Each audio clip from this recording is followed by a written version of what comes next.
না, স্পোর্টস প্লেয়ারদের 24 ঘন্টা গেম খেলতে হয় না। শুরুর দিকে কি স্পোর্টস খেলতে টাকা লাগে? স্নাইপার, একটা অ্যাসল্টার, একটা রাশার এবং আইজিএল। এখন যেহেতু অফিসিয়াল টুর্নামেন্ট আসতেছে না, কিন্তু এখন তাই বলে কি আপনার স্পোর্টস খেলা বন্ধ করে দিয়েছেন, নাকি এখনো প্র্যাকটিস করতেছেন আর এখনো কি পেড টুর্নামেন্টগুলো চলতেছে?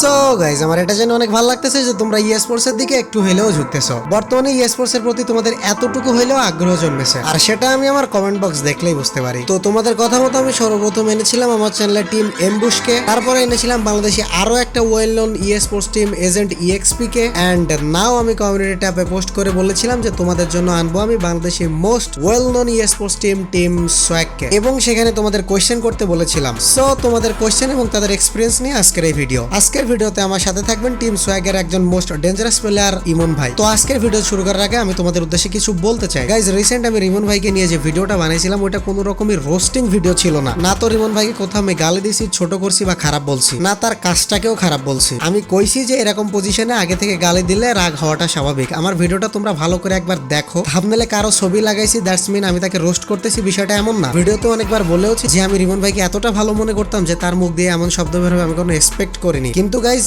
যখন ওইরকম পজিশনে ওইরকম গালি দেয় এগুলো বের হয়, এটা স্বাভাবিক। আমি বলেছি ভিডিওতে, আমি শুধু এতটুকু বলেছি যে ভাই আপনি টিমিংটা নাও করলে পারতেন। আমি থাম্বনেলে রিমন ভাইয়ের ফটো লাগাইছি, দ্যাটস মিন তোমরা মনে করতেছো আমি তাকে রোস্ট করেছি, তোমরা এসে আমাকে হুদায় গালি দিতেছো। ভাই পুরো ভিডিওটা দেখো, বুঝবা যে আমি কোথাও রোস্ট করিনি রিমন ভাইকে, না তাকে কোথাও খারাপ বলেছি, না তাকে গালি দিছি। ইভেন দেখলাম রিমন ভাইয়েরও মিসআন্ডারস্ট্যান্ডিং হয়েছে আমার ভিডিওতে। তো ভাই আমি আপনার উদ্দেশ্যে বলতেছি, ওই ভিডিওতে আমি কোনো জায়গায় আপনাকে খারাপ বলিনি। আমি জাস্ট বলেছি আপনি টিমিংটা নাও করলে পারতেন। আমরা আপনার কাছ থেকে অনেক কিছু আশা করি, তো গালি টালি এগুলো দিবেন না লাইভে এসে। জানি ওই সিচুয়েশনে গালি দেওয়াটা স্বাভাবিক, কিন্তু আপনি যদি টিমিংটা না করতেন তাহলে তো এই সিচুয়েশনটা হইতো না। তারপরও আমি এইটাকে আপনার ভুল হিসেবে ওইখানে ইন্ডিকেট করি নাই। ওইখানে আপনাকে রোস্ট করার আমার ইচ্ছাও ছিল না, আর ওইটা রোস্ট করার মতো টপিকসও না। কিন্তু থাম্বনেলে যেহেতু আপনার ফটো, সেহেতু আপনি এবং অনেকে মনে করতেছে আমি আপনাকে রোস্ট করেছি। জাস্ট মজা করেছি ভিডিওতে, আপনাকে উদ্দেশ্য করে ওইখানে কোনো কথা বলা হয় নাই। আমি ওই ভিডিওতে খারাপ কিছু বলি নাই, বা আপনাকে উদ্দেশ্য করে ছোট করেও কিছু বলা হয় নাই। জাস্ট মজা করেছি, ফান হিসেবে নিতেন। তারপরে এই কাজটাকে ফান হিসেবে নিতে না পেরে আপনাদের যদি খারাপ লাগে তো আই এম এক্সট্রিমলি সরি। ভিডিওতে কাউকে গালি না দিয়ে, কাউকে ছোট না করে, কাউকে অসম্মান না করে শুধুমাত্র মজার জন্য বানানো হয়েছিল। কিন্তু তারপরে যদি আপনারা মজার জন্য নিতে না পারেন তাহলে অফকোর্স সরি তো বলেছি, এন্ড আমি প্রাইভেট করে দিব, নো প্রবলেম। কারণ আমি শুধুমাত্র মজা করতে এসে কারো খারাপ লাগাইতে চাই না।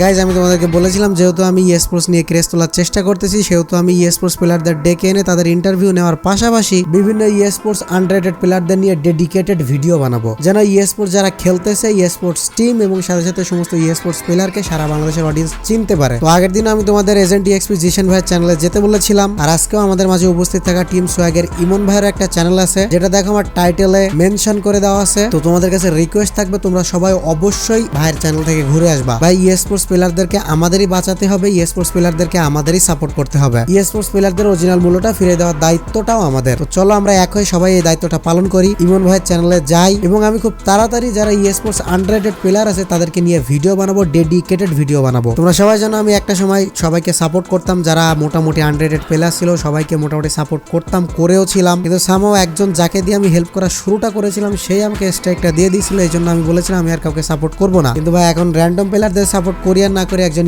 স্পোর্টস প্লেয়ার যারা মোটামুটি ভালো স্পোর্টস খেলতেছে, যারা সাপোর্ট পাওয়ার যোগ্য তাদেরকে আমি সাপোর্ট করবোই। আর আগে থেকে বলে রাখি এই সাপোর্টগুলো কোনো পেড সাপোর্ট হবে না, যারা সাপোর্ট পাওয়ার যোগ্য তাদের জন্য এই সাপোর্টটা। তো নেক্সটে দেখাবে কোন একটা স্পোর্টস আন্ডাররেটেড লেজেন্ডের সাথে। ও গাইস, তো চলো আমাদের আজকের ভিডিও শুরু করা যাক। সো গাইস, আমাদের সাথে আছেন ইমন ভাই। তো চলো আমরা ইমন ভাইয়ের পরিচয়টা নিয়ে নিই। আসসালামু আলাইকুম, আমি মোহাম্মদ হাসান মাহমুদ ইমন। আমি টিম সোয়াগের rusher plus assaulter. Thanks HTC এম্পায়ারকে এইরকম স্পোর্টস প্লেয়ারদের নিয়ে ইন্টারভিউ করার জন্য। এইরকম ইন্টারভিউ দেখে হয়তো অনেকেই ইন্সপায়ার হবে এবং ভবিষ্যতে বাংলাদেশকে রিপ্রেজেন্ট করার জন্য নিজেরাও অনেক চেষ্টা করবে, আর একসময় হয়তো বা বাংলাদেশকেও ওনারা ওয়ার্ল্ড সিরিজের মতো চ্যাম্পিয়নশিপ এনে দিবে ইনশাআল্লাহ ভাই। তো আপনি মনে হয় অফকোর্স জানেন ইমন ভাই যে এখানে আজকে আপনাকে কি জন্য ডাকা হয়েছে।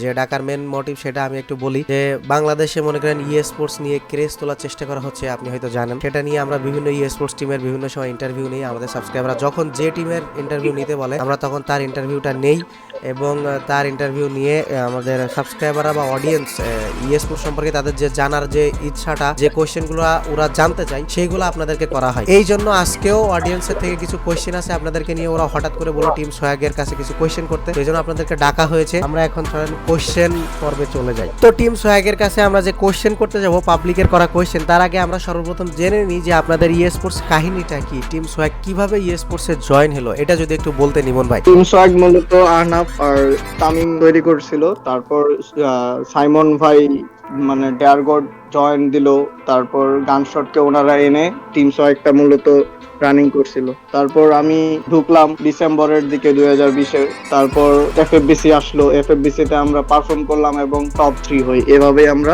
স্পোর্টস এ জার্নি শুরু করি টিম সোহাগের। ওকে, তো আপনারা যে টুর্নামেন্ট খেলেন এই নিয়ে একটা প্রশ্ন করেছেন উনি, যে কোন পেজ বা অর্গানাইজেশনের ট্যুর আপনারা বেশি খেলেন? বর্তমানের পেইড টুর্নামেন্ট তো আসে মেসেঞ্জার গ্রুপে, আমাদের অ্যাড করে দেয়, ওখান থেকেই খেলি। আর মূলত ফ্রি ফায়ার বাংলাদেশ স্পোর্টস ওই পেজে সব ধরনের পেইড টুর্নামেন্টের পোস্ট করা হয়, তো ওখান থেকেও করা যায়। যেটা আমাদের প্রয়োজন হয় না আমাদের মেসেঞ্জার গ্রুপে অ্যাড করে, তো আপনাদের যদি প্রয়োজন হয় তাহলে আপনারা ওই পেজ থেকে রেজিস্ট্রেশন করে নিতে পারবেন। তো ভাই এখানে নাবাই নামের একজন কোশ্চেন করেছে যে স্পোর্টস প্লেয়াররা কি 24 ঘন্টা গেম খেলে? না, স্পোর্টস প্লেয়ারদের 24 ঘন্টা গেম খেলতে হয়, যতটুকু খেলবেন ততটুকু ডেডিকেশন দিয়ে খেললেই আপনাদের হয়ে যাবে।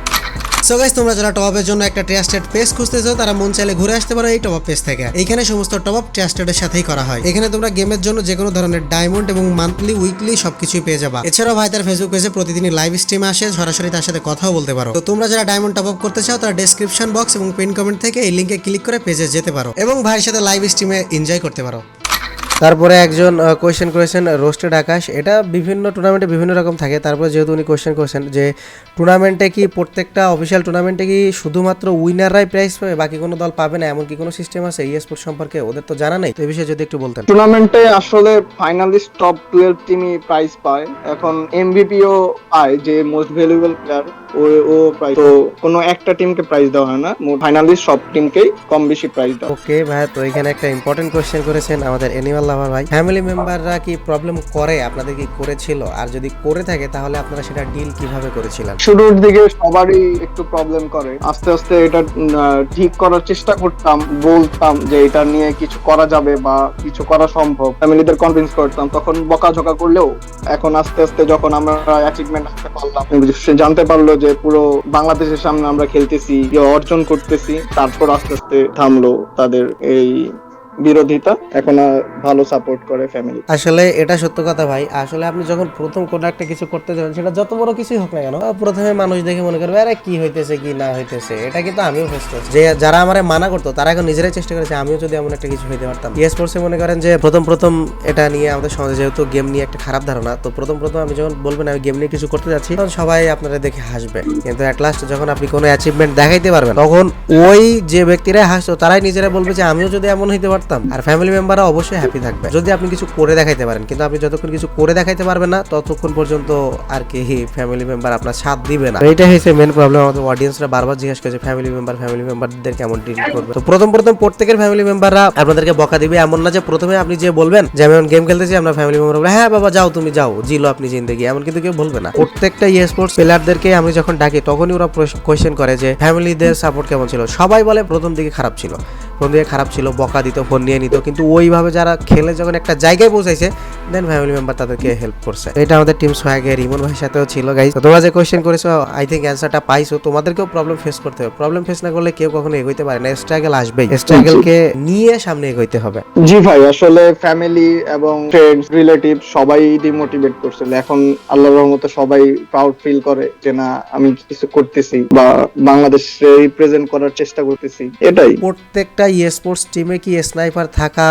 জরুরি, মানে থাকতেই হবে এমন কিছু? একটা টিমে স্নাইপার থাকতেই হবে এটার কোনো ধরাবাঁধা নিয়ম নেই। স্নাইপার প্লেয়ার ছাড়াও একটা টিম অনেক ভালো করতে পারে। এটার সবচেয়ে বড় উদাহরণ হলো ইন্ডিয়ার ক্যাপ্টেন্স নামের স্কোয়াড। তারা এখন ডমিনেটিং পারফরমেন্স করতেছে ইদানিং। তো ওদেরও এক সময় স্নাইপার প্লেয়ার ছিল না, তো স্নাইপার প্লেয়ার থাকতে হবে, এটা কোনো স্নাইপার প্লেয়ার ছাড়াও যদি আপনি আপনার টিমকে শক্তভাবে গড়ে নিতে পারেন তাহলে ওইটা দিয়েই কাজ চলবে, তাই তো? জি। তো আমাদের পরবর্তী কোশ্চেন, যে রাফিদ ভাই তিনি কোশ্চেন করেছেন যে স্কোয়াড কেমন ফরমেশনের হওয়া উচিত, মানে স্নাইপার অ্যাসল্টার কয়টা করে রাখতে হবে একটা টিমে? একটা টিমে একটা অ্যাসল্টার, স্নাইপার, একটা আইজিএল, তো অ্যাসল্টার মেইনলি হয়, অনেকে আছে স্নাইপার প্লেয়ারও হয়, তো মেইনলি একটা স্নাইপার, একটা অ্যাসল্টার, একটা রাশার এবং আইজিএল, এভাবে রাখলে বেস্ট হয় টিম। তো অনেকে কোশ্চেন করতেছে যে আমরা ফার্স্ট শুরুটা কিভাবে করবো। আমরা টিম তৈরি করলাম, আমরা স্কোয়াড তৈরি করলাম, আমাদের একটা স্পোর্টস নেম দিলাম, লোগো তৈরি করলাম, একটা ব্র্যান্ড হলো, দেন আমরা এখন শুরুটা করব কিভাবে? আপনারা কিভাবে করেছিলেন বা এদেরকে এখন করার জন্য আপনারা কি সাজেস্ট করতে চান? আমরা শুরু করছিলাম সবকিছু তৈরি, মানে সবকিছু রেডি করে পেড টুর্নামেন্ট গুলা খেলতাম। পেড টুর্নামেন্ট যতগুলা পেতাম সবগুলা খেলতে খেলতে আস্তে আস্তে আমাদের মধ্যে কম্বিনেশন তৈরি করে আস্তে আস্তে আগাইতাম। তো আপনারাও যদি কিছু করতে চান তাহলে পেইড টুর্নামেন্ট দিয়ে শুরু করতে পারেন, তারপর অফিসিয়াল টুর্নামেন্ট আসলে ওখানে ভালো পারফর্ম করে আপনারা গ্রো আপ করতে পারবেন। হ্যাঁ, এইখানে আপনার কথাটা ভালো লাগছে। এইখানে ওরা এমন কিছু মনে করতেছে যে আমরা যখন স্পোর্টস হিসাবে আমাদেরকে নিজেদেরকে রিলিজ করবো, দেন আমাদের স্পোর্টস কোনো প্ল্যাটফর্ম আসবে, এমন না। আপনাদেরকে আগে পেড টুর্নামেন্টগুলো খেলতে হবে, পেড ট্যুর, বিভিন্ন ট্যুরগুলো খেলে আপনাদের নাম কামাইতে হবে, আগে আপনাদেরকে চেনাইতে হবে, লোকজন আপনাদেরকে চিনবে, আপনাদের পারফরমেন্স ভালো করতে হবে, দেন যখন অফিসিয়াল টুর্নামেন্টগুলো আসবে তখন আপনাদের সেই টুর্নামেন্টে পার্টিসিপেট করতে হবে, এমন কিছুই, তাই তো? জি ভাই, এভাবেই করতে হবে। গাইজ, ভিডিও অলরেডি অনেক বড় হয়ে গেছে এবং এছাড়াও অনেক ইম্পর্টেন্ট কোশ্চেন আছে, যে কোশ্চেনগুলো তোমাদের জন্য খুবই গুরুত্বপূর্ণ। যেহেতু আজকে ভিডিও অনেক বড় হয়ে গেছে, সেহেতু আজকের এই পর্যন্তই। গুরুত্বপূর্ণ প্রশ্নগুলো নিয়ে দেখা হবে নেক্সট কোনো ভিডিওতে।